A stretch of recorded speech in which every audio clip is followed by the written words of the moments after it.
Hi, I'm Jules from Bonnie Bakery. Today we're making my chocolate espresso cake, which is layers of really rich, moist mocha cake filled with glossy coffee-flavored buttercream. I make this for my husband's birthday every year because it's perfect for coffee lovers who also have a sweet tooth.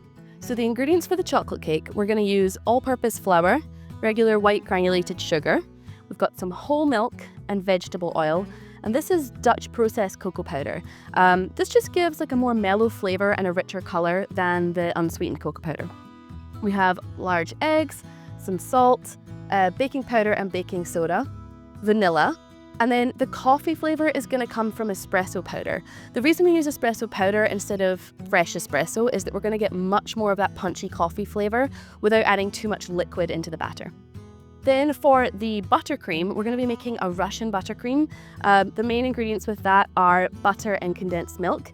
You can actually do this method with any buttercream if you like, but we're going to be adding some more of espresso powder into that to make this really gorgeous, silky coffee buttercream. All right, let's make it. To start, sift the flour, sugar, cocoa powder, baking soda, and salt into a large bowl and mix together. In a separate bowl, mix together the eggs, oil, milk, and vanilla. Then pour into the dry ingredients and whisk until there are no more lumps. You can use a stand mixer for this if you like, but it's really not necessary.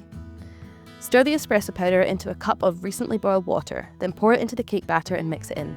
This cake batter will be very liquid, but that's how it's supposed to be, so don't panic.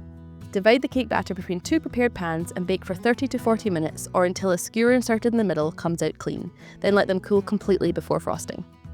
Okay, our cakes have completely cooled, so it's time to frost them. I have a batch of Russian buttercream that I made in my last video. It's really simple. You just whip butter until it's really nice and creamy, and then slowly add some condensed milk.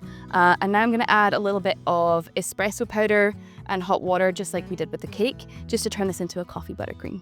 I'm just going to pour this into the buttercream and whip it for 30 seconds, just until it all incorporates.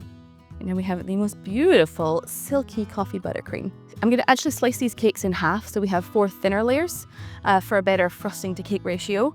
And then I'm just going to fill it and decorate. Use a cake leveler or serrated knife to cut off any domes and slice each cake in half to make 4 thinner cake layers. Place 1 layer onto your serving plate and add some of the coffee buttercream, smoothing it out to make an even layer. Repeat with all the cake layers. Pro tip, to make sure you have even layers, use an ice cream scoop to add the same amount of frosting in between every layer of cake. Once your cake is filled, add more frosting all over the top and sides of the cake and smooth it out with a spatula or bench scraper. Use any remaining frosting to pipe some decoration on the top of the cake and finish it off with some chocolate coffee beans or chocolate shavings. So that is this chocolate espresso cake. I am so excited, so I'm just going to stop talking and cut into this right away. Oh, look at that. Look at those layers. They're so pretty. And you've got a really good cake to frosting ratio in this as well. Okay, we're going to try this. This is such a soft cake. Did you see how that just went through like butter? It's so beautiful. The moistness of the cake, it just really mixes so well with that really silky coffee buttercream. It's the perfect combination between chocolate and coffee.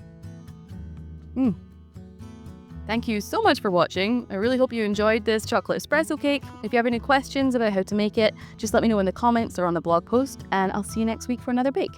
Happy baking!